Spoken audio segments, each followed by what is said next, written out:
You know, when I was a kid, there was a guy who moved up, started at junior middleweight, moved up to middleweight, won a championship, moved up to super middleweight, won a championship, moved up to light heavyweight, won the championship, moved all the way up to heavyweight, and won the championship. Even before I was born, there was a man who was the youngest heavyweight champion of all time by knocking out Trevor Berbick.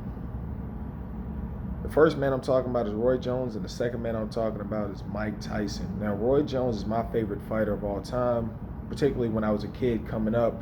He's the guy that got me into boxing.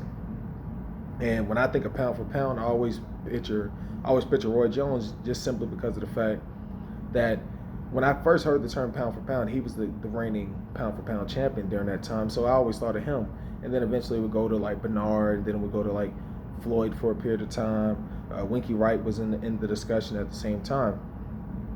Now, Mike Tyson was my introduction into boxing as a whole, because when I was coming up watching Mike Tyson, my dad would order these fights, and we'd have parties, for Mike Tyson, whether it's against Peter McNeely, whether it's against Holyfield, whether it's against Lennox Lewis, whatever.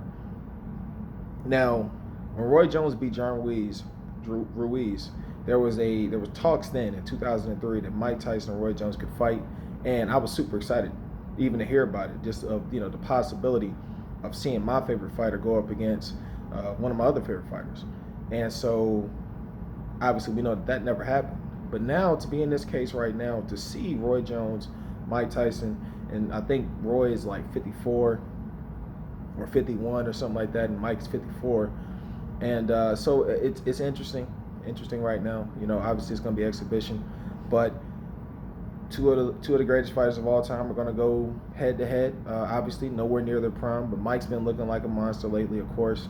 But physique doesn't tell everything. Roy Jones, we know how his career ended. He was struggling towards the end of his career, but so was Mike Tyson. You look at Mike Tyson's last few fights, he struggled, obviously, but them's the breaks. But I think that this is a fight that obviously it's like I said, they're well past their prime, but I'm super excited just to see it. Regardless, I just hope these two guys are safe and don't hurt each other too hard, too much. Obviously it's boxing, so they're gonna hurt each other, but I hope it's something that manageable, and hopefully they can continue to live their lives afterwards. But what do you guys think about this Mike Tyson versus Roy Jones? It's pretty big news, at least to the people that follow the sport. Roy Jones is one of the best fighters of all time, arguably the best pound for pound fighter of all time. But that's for another video. And Mike Tyson, one of the most brutal and most vicious, not even gonna get into it, but one of the most destructive heavyweight champions of all time. What do you guys think about this fight? And also, what do you think about their respective places in boxing history? Let me know.